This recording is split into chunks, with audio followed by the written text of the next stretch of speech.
Hello friends, देखो आज हम एक टॉपिक डिस्कस कर रहे हैं। मैंने लिखा गणितीय संक्रियाओं पर आधारित प्रश्न, question based on mathematical operation. देखो रीजनिंग का एक चैप्टर होता है जिसका नाम होता है गणितीय संक्रियाओं पर आधारित प्रश्न। और देखो एक ऐसा रीजनिंग सब्जेक्ट को एक तरह से स्कोरिंग सब्जेक्ट आप मान सकते हो।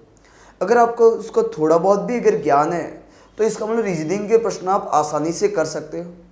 अब देखो आप ये जो आपको मैंने जो टॉपिक यहाँ पर लिखा है गणितीय संक्रियाओं पर आधारित प्रश्न, चाहे रीजनिंग की कोई भी जो भी एग्जाम होती है, जहाँ पर भी रीजनिंग आती है सब जगह इसके प्रश्न आते हैं और कुछ नहीं करना पड़ता, बस थोड़े से नियमों का पालन करना पड़ता है और जोड़ बाकी गुणा भाग पर आधारित ये सवाल होते हैं। यानी आपको कैलकुलेशन वाला पार्ट होता है, आपको कैलकुलेशन करनी पड़ती है।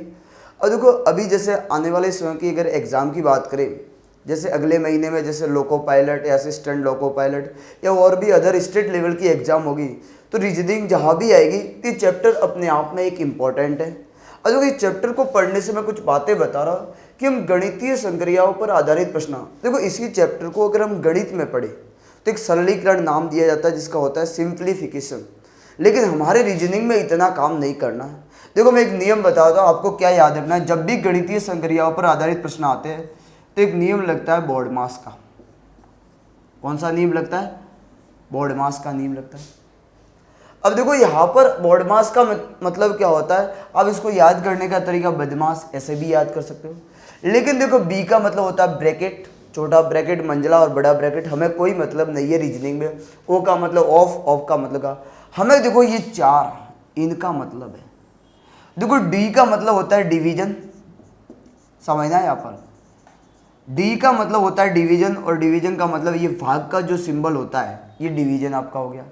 एम का मतलब होता है मल्टीप्लिकेशन, मल्टीप्लिकेशन का मतलब होता है गुणा, मल्टीप्लिकेशन का मतलब होता है ये गुणा, ये वाला सिंबल। ए का मतलब होता है एडिशन, यानी आपको प्लस करना है, जोड़। और एस का मतलब होता है सब्ट्रैक्शन,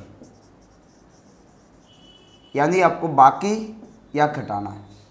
अब देखो हमारे रीजनिंग में इन चार सिंबल का प्रयोग है।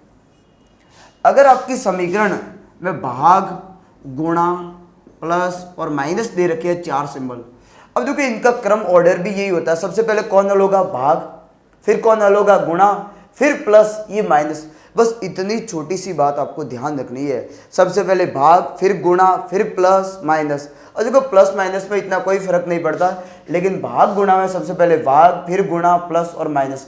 बस केवल इतनी बातों का आपको ध्यान रखना है। अब देखो इसमें कैसे प्रश्न आते हैं, हम वन बाय वन डिस्कस करते हैं किस टाइप के प्रश्न आते हैं और किस तरह से एग्जाम में पूछे जाते हैं। मैंने देखो पहला ही प्रश्न लिख रहा हूँ, यहाँ पर लिखना। देखो एग्जाम में कैसे प्रश्न आते हैं। यदि मैंने कहा भाग का अर्थ गुणा, मैंने लिखा, समझना। माइनस का अर्थ मैंने प्लस लिखा और गुणा का अर्थ मैंने भाग लिखा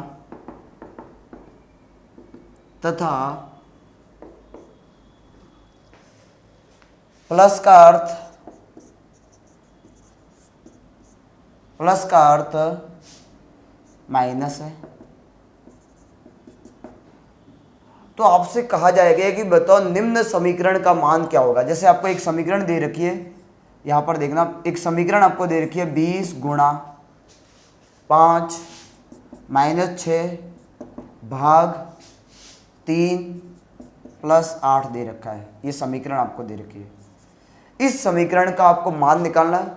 और देखो ऑप्शन दे रखे हैं 30, 14, 12 और 18, ये आपको ऑप्शन दे रखे हैं। अब बताना है पहले टाइप के प्रश्न, इसको बोला जाता है कोडेड टाइप। कोड का मतलब क्या होता है? भाग को तो वो गुणा कह रहा है, माइनस को वो प्लस कह रहा है, गुणा को वो भाग कह रहा है और प्लस को माइनस कह रहा है। अब देखना यहाँ पर, तो ये जो समीकरण है जैसा इसमें बता रखा है वैसा ही हमें काम करना है। अब देखो मैं पहले सबसे पहले एक बार तरीके से आपको बताता हूँ। ये उन विद्यार्थियों के जो कमजोर, देखो तरीके से क्या होगा, आपने देखो 20 लिखा, अब मुझे तो समीकरण में मुझे बताओ गुणा को वो क्या कह रहा है, गुणा की जगह वो क्या कहना चाहता है, गुणा का अर्थ क्या है, भाग। तो आपको देखो इस समीकरण को बदलना होगा, ये होती है कोड फॉर्म, यानी गुणा की जगह आपको भाग लगाना है 5, फिर देखो माइनस को वो प्लस कर रहा है और भाग को क्या कर रहा है, वो गुणा कर रहा है और प्लस को क्या कर रहा है, माइनस। अब इस समीकरण का आपको मान निकालना हो, और अभी मैंने आपको बोर्डमास का नियम बताया था, पहले भाग होता है, फिर गुणा होता है, फिर प्लस होता है, फिर कौन होता है, माइनस, ये इनका क्रम होता है। अब मुझे तो 20 में 5 का भाग लगाओगे, देखो हमेशा पहली संख्या में दूसरी संख्या का भाग लगाया जाता है, 20 में 5 का भाग लगाया 4 + 6 × 3 - 8। अब देखो आप क्या करोगे, 6 और 3 का गुणा करोगे तो 4 + 18 -8, 18 और 4 कितने हो गए, 22, और 22 में से 8 गए तो कितने रह गए, 14। अब देखो ये तो तरीके से किया, इसका मतलब कौन सा ऑप्शन सही होगा, 14 आपका हो जाएगा। लेकिन देखो हमें क्या करना पड़ेगा, थोड़ी अप्रोच अपनानी पड़ेगी। देखो हमें कुछ ना कुछ वहां पर क्लू दिए जा रहा है, क्लू का मतलब होता है हिंट दी जा रही है। अब देखो रीजनिंग का मतलब ही होता है आपका नज़र और लॉजिक, आपको अपने आपके अप्रोच को थोड़ा, लेवल को, माइंड को थोड़ा सेट करके चलना पड़ेगा, कि लेवल को बढ़ाना पड़ेगा। अब देखो यह भाग को तो गुणा लिख रहा है और गुणा को क्या लिख रहा है, भाग। इसका मतलब देखो भाग को तो वो, देखो यहाँ पर क्लू क्या मतलब है, भाग को तो वो गुणा और गुणा को क्या कर रहा है, भाग, ऐसे कर रहा है। ऐसे ही वो प्लस को तो देखो माइनस कर रहा है और माइनस को क्या कर रहा है, प्लस कर रहा है, ऐसे कर रहा है।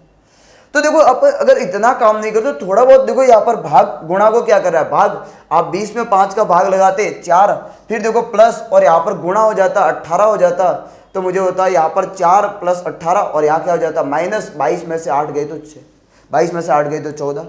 तो ऐसे करके आपको थोड़ा बहुत काम, यानी कि अपने लेवल को बढ़ाना पड़ेगा। ये तरीके से किया थोड़ा काम आपका और फास्ट हो जाए। अब देखो दूसरे टाइप के कैसे प्रश्न आते हैं।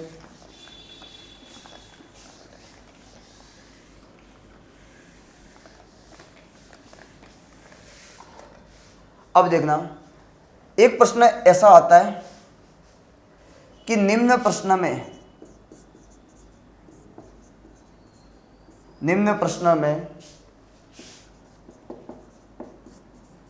किन्हीं दो चिन्हों को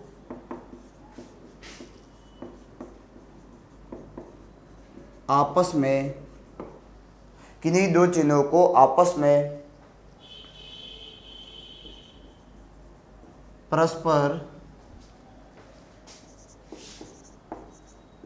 परस्पर बदल दिया जाए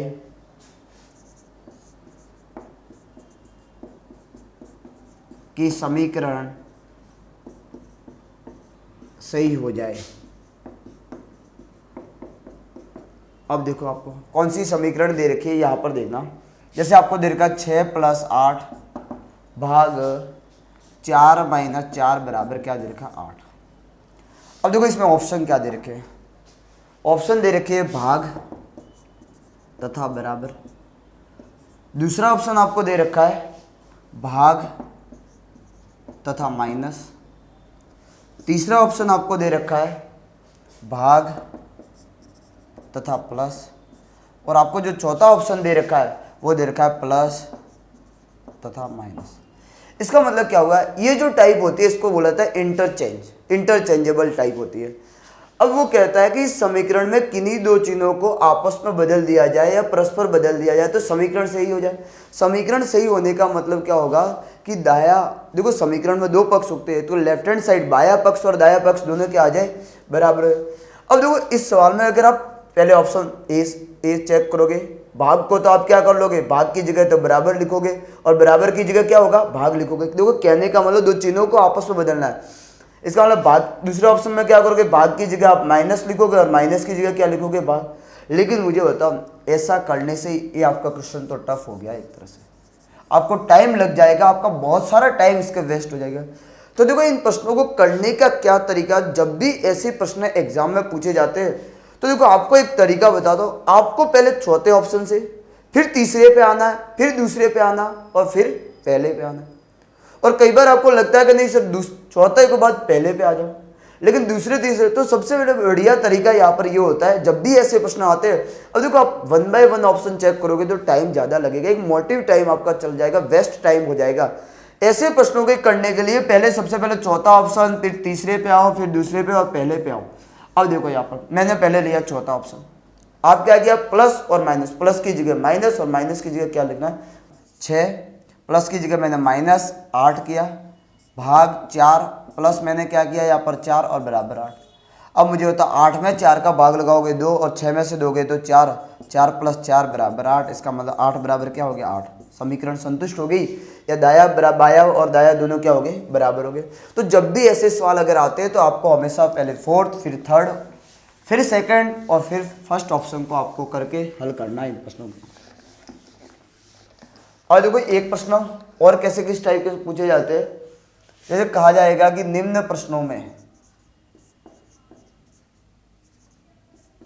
निम्न प्रश्न में दिए गए विकल्पों में से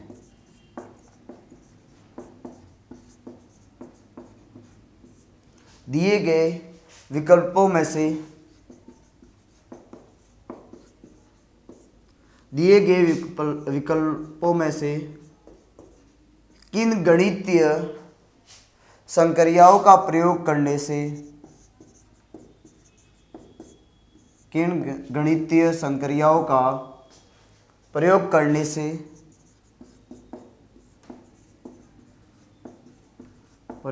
से दिया गया समीकरण हो जाए। मतलब वही वाली बात है कि समीकरण हो जाए, मतलब वही बाया और दाया पक्ष दोनों बराबर हो जाए। अब देखो आपको ऐसे दे रखा 36 क्वेश्चन मार्क, फिर आपको दे रखा 12 क्वेश्चन मार्क, 18 क्वेश्चन मार्क और यहाँ पर 54 लिखा है। अब देखो इसमें ऑप्शन क्या क्या दे रखे हैं। पहला ऑप्शन दे रखा है गुणा, भाग तथा बराबर। दूसरा ऑप्शन इसमें दे रखा है आपको भाग, गुणा तथा बराबर। तीसरा ऑप्शन आपको दे रखा है गुणा, प्लस तथा बराबर।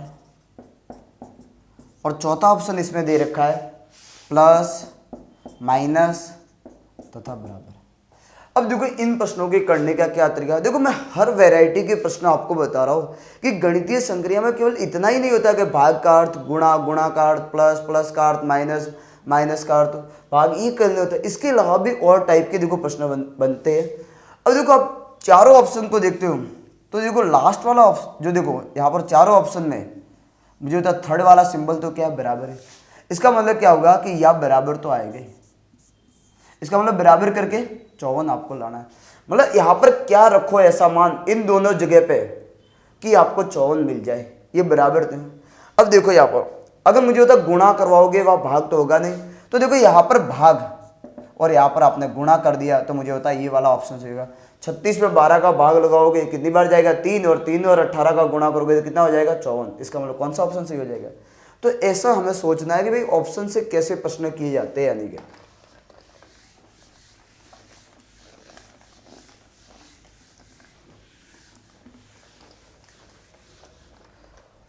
अब देखो गणितीय संक्रियाओं पर आधारित कैसे और प्रश्न आते हैं।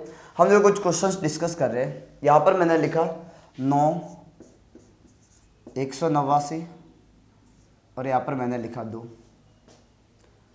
ऐसे ही मैंने यहाँ पर लिखा 4, 369, फिर मैंने यहाँ पर लिखा 9। ऐसे ही मैंने 3 और यहाँ पर ही आपसे पूछ लिया और यहाँ पर लिखा 8। अब देखो ऑप्शन क्या दे रखा है। ऑप्शन ए दे रखा है 243, ऑप्शन बी आपको दे रखा है 245 और ऑप्शन सी जो दे रखा है आपको 246 और ऑप्शन डी दे रखा है आपको 284। एक दूसरा प्रश्न और लिख रहा हूं मैंने एक प्रश्न लिखा 25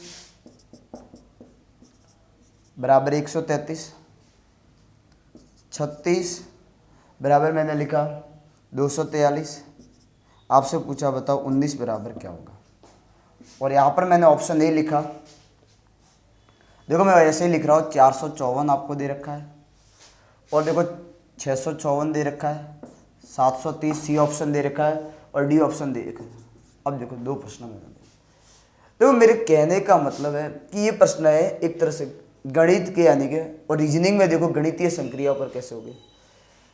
अब देखो लॉजिक इसमें लगेंगे, और लॉजिक देखो लगाने के लिए सबसे पहले तो आपको 1 से 30 तक के वर्ग भी याद होने चाहिए, गुणा, भाग, प्लस, माइनस, और इसके अलावा 1 से 15 या 20 तक के घन तो आपको कम से कम याद ही होने चाहिए। अब देखो यहाँ पर आपको देखना है कि देखो 9, 2, 189, 4, 9, 369, 3, 8, हमेशा ऐसे प्रश्नों के करने का तरीका होता है हमेशा बड़ी संख्या को देखो। और देखो जो मैं आपको ये प्रश्न करवा रहा हूँ, ये प्रश्न अपने आप में एक कॉन्सेप्ट तैयार करते हैं कि कैसे एग्जाम में आ सकते हैं। इतने भी आसान नहीं है कि आपको देखे और आपके हल हो गए, मतलब कहीं ना कहीं लॉजिक भी लगते हैं, कहीं ना कहीं इनमें लॉजिक। अब देखो 9 और 2, देखो आपने क्या किया, 9 × 2 का गुणा किया, समझना 18। तो देखो 9 और 2 का गुणा करने पे 18। फिर देखो यहाँ पर 1 और 8 को जोड़ा तो कितना मिला, 9 मिला। ऐसे ही क्या मुझे बताओ, अगर इसमें पहले वाले में आपने लॉजिक लगाया तो यही लॉजिक दूसरे वाले में लगाने पे आपको ये मिलना चाहिए, 369 मिलना चाहिए। अब मुझे बताओ 4 और 9 का गुणा कर रहे हो, 4 और 9 का गुणा करने पर 36। फिर देखो इस पहला 3 और 6 को जोड़ा 9, इसका मतलब सही है। तो इसका मतलब क्या करोगे, 3 और 8 का गुणा करोगे, 24 हो गया। अब मुझे बता 3 और 8 का आपने गुणा किया, 24 आया। अब मुझे बता 2 और 4 को जोड़ोगे तो कितना आ जाएगा, 6। तो कौन सा ऑप्शन सही देगा। देखो जो बच्चे अभी रेलवे की एग्जाम देंगे उनके लिए सेशन अपने आप में एक इम्पॉर्टेंट है, क्योंकि जो रेलवे की एग्जाम या कोई भी एग्जाम जो देने जा रहे हैं, क्योंकि ये प्रश्न एक कॉन्सेप्ट को बनाएंगे और अच्छे लेवल के प्रश्न है यानी कि, इसलिए मेरा एक बार सजेशन है कि इस वीडियो को एक बार जरूर देखें आप। अब देखो 25, 133, 36 को 243 लिख रहे हैं, आपसे पूछा गया बता 19 की जगह आपको ऑप्शन देगा। अब देखो वही है कि देखो आप क्या करोगे, या तो गुणा करोगे या इनका वर्ग करोगे, जोड़ोगे, प्लस करोगे, माइनस करोगे। अब देखो यहाँ पर क्या तरीका, 133 लाना है, 25 को इसने किया। अब देखो मैंने क्या किया, 2 का क्यूब किया प्लस 5 का क्यूब, 2 का क्यूब 8 प्लस 5 का क्यूब कितना हो गया, 125। आप प्लस करो। ऐसे ही देखो यहाँ पर 3 का क्यूब अगर आप करोगे तो 27 हो जाएगा, और 6 का क्यूब कितना हो जाएगा, 216। तब मुझे तो 216 और 27 को जोड़ोगे तो कितना मिलेगा, 300। तो ऐसे ही आपको 19 दे रखा है, आप क्या करोगे, 1 का क्यूब 1 प्लस 9 का क्यूब, 1 का क्यूब 1 और 9 का क्यूब कितना होता है, 729 में 1 जोड़ा तो कितना आया। तो मतलब ये प्रश्न इतने एकदम इजी नहीं है, एक लेवल के प्रश्न है, एग्जाम में आने लायक है, और ये प्रश्न अपना एक लेवल तैयार करते हैं कि कैसे कैसे एग्जाम में प्रश्न पूछे जा सकते हैं। चलो 1-2 प्रश्नों के और डिस्कस करते हैं।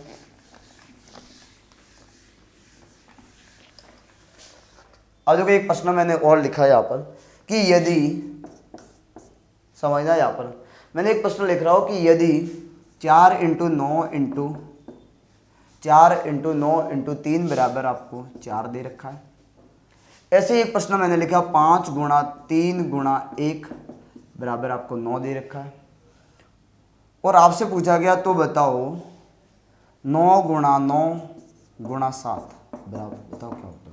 ऑप्शन आपको दे रखा है 5, 6, 7 और ये 8 ऑप्शन दे रखे हैं। ऐसे एक प्रश्न और ले लेते हैं। एक प्रश्न मैंने लिया कि 52 स्टार 14 बराबर आपको 33 दे रखा है। ऐसे ही मैंने लिखा 44 स्टार 8 बराबर आपको 26 दे रखा है, और आपसे पूछा गया बताओ 43 स्टार 15 कितना उत्तर आएगा। ऑप्शन देखो क्या क्या दे रखे हैं, यहाँ देखना एक बार। ऑप्शन दे रखे हैं आपको 43, 58, 29 और आपको 26, ये ऑप्शन दे रखे हैं। अब देखो यहाँ पर इन प्रश्नों के करने क्या क्या है। देखो जरूरी नहीं है कि गुणा लिखा है तो इसका मतलब गुणा ही कराना है। ये देखो रीजनिंग बस लॉजिकल पर आधारित सब्जेक्ट होती है। इसका मतलब ये नहीं कि 9 और 4 का गुणा करो 36 और 36 और 3 का गुणा तो 4 तो नहीं मिलेगा। लेकिन उसने लिखा है 4, 9 और 3 को क्या लिख रहा है 4, तो वो तरीका आपको ढूंढना है कि उसने कैसे काम कर दिया कि उसको 4 लिख दिया। रीजनिंग का मतलब ही यही होता है कि लॉजिकल सब्जेक्ट। अब देखो यहाँ पर 4 × 9 × 3, अब देखो 4 कैसे लिख लिया। देखो 4 मैं गुणा की जगह प्लस लिखा, 9 + 3, आप जोड़ो इनको। 9 और 4 कितने हो गए 13, 13 और 3 कितने हो गए 16। अब मुझे तो 16 किसका वर्गमूल होता है 4 का। क्या ऐसा ही तरीका अगर यहाँ पर लगाया है, ऐसा ही तरीका यहाँ पर लगाने पे 9 आ रहा है। देखो 5 + 3 + 1 कितना हो रहा है 9, और 9 किसका होता है यहाँ पर समझना 9 किसका होता है 3, सॉरी यहाँ 9 की जगह 3 लिख देना। 9 की जगह क्या लिख देना, यहाँ पर 3 लिख देना। देखो 5, 3, 9, 5 3 8 और एक 9 और 9 का क्या। ऐसे ही देखो अगर इसमें देखते हो आप 9 + 9 + 7 तो मुझे तो 9 और 9 18 और 18 और 7 कितने हो गए 25 और 25 किसका होता है 5 का। इसका मतलब कौन सा ऑप्शन सही हो जाएगा आपका 5 ये हो जाएगा। ऐसे ही देखो इस प्रश्न में अगर आप देखो 52 और 14 को क्या लिख रहा है वो 33, 44 * 8 को क्या लिख रहा है 26। अब देखो आपको पता करना है कि 52 और 14 को ऐसा क्या लगाया कि उसने 33 लिख लिया। तो देखो मान लो 52 यहाँ पर देखना 52 + 14 को मैंने जोड़ा कितना हुआ 66 और आपने देखा 33 आ रहा है तो 66 का आधा किया तो कितना आया 33। अगर ये तरीका यहाँ पर लगाया तो यहाँ पर भी लगना चाहिए। तो देखो 44 प्लस आपने 8 जोड़ा 44 और 8 कितने हो गए 52 और 52 का कितना कितना हुआ 26 हुआ। तो ऐसे ही मुझे होता आप 43 और 15 को जोड़ोगे 43 और 15 कितने हो गए 8 4 और कितने हो गए 58 और 58 का आधा करोगे तो मुझे होता 2 कितना आ जाएगा 29 आ जाएगा आपका ऑप्शन। तो देखो ये जो मैंने प्रश्न बताए अपने आप में एक एग्जाम की दृष्टि से भी इंपॉर्टेंट है और आपका एक लॉजिक बताएंगे। ऐसे ही देखो एक प्रश्न और लास्ट हम ले लेते हैं।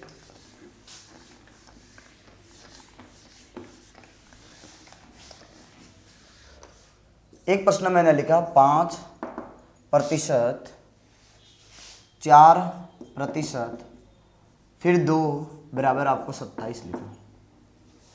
फिर लिखा 3%, 8%, 6 बराबर आपको 11 लिखा। 4%, 4%, 4 बराबर क्या होगा। और देखो ऑप्शन आपको दे रखा है 30, 12, 16 और 20। आपसे पूछा गया बताओ कौन सा है। अब देखो प्रतिशत का मतलब वैसे तो क्या होता है बेटे में 100, लेकिन वो नहीं, रीजनिंग का मतलब ही होता है कि लॉजिकल तरीके से कैसे काम किया गया। 5 4% 2 को इसने क्या लिख लिया 27, तो इसने ऐसा क्या किया कि इसकी जगह 27। तो देखो यहाँ पर आप अगर देखो पहले अंक का 5 है, 5 का स्क्वायर कितना होगा 25 प्लस आपने 4 जोड़े और उसमें से 2 घटाए, मुझे होता 25 और 4 29, 29 में से 2 घटाए। अगर ये तरीका यहाँ पर लगाने पर 27 आए तो यहाँ पर भी होना चाहिए। 3 का स्क्वायर 9 + 8 और मुझे होता आपने 6 किए -6 किए, मुझे होता 9 और 8 कितने हो गए 17 और 17 में से 6 आपने घटाए तो मुझे होता कितने आ जाएंगे 11 आ जाएंगे। तो इसका मतलब तो ऐसे ही आप यहाँ पर क्या करोगे 4 का स्क्वायर 16 + 4 और उसमें से 4 घटाओगे तो मुझे होता क्या उत्तर आएगा ऑप्शन। देखो तो आज हमने एक रीजनिंग का चैप्टर पढ़ा, गणितीय संक्रियाओं पर आधारित प्रश्न, और आई होप आपको समझ में आ गया होगा, आपके क्लियर भी होंगे कि बहुत से कॉन्सेप्ट भी क्लियर होंगे कि कैसे कैसे एग्जाम में प्रश्न होते हैं। और देखो मैंने इस चैप्टर में केवल एक ही नहीं बताया कि प्लस का अर्थ ये होता है, इसके अलावा भी अलग अलग टाइप के प्रश्न आपको बताया कि किस तरह से एग्जाम में प्रश्न आ सकते हैं और आने की संभावना होती है और आते हैं एग्जाम में प्रश्न। देखो जो भी बच्चे कंपटीशन की तैयारी कर रहे हैं उन विद्यार्थियों के लिए ये वीडियो अपने आप में एक इम्पॉर्टेंट है। थैंक यू, जय श्री राम।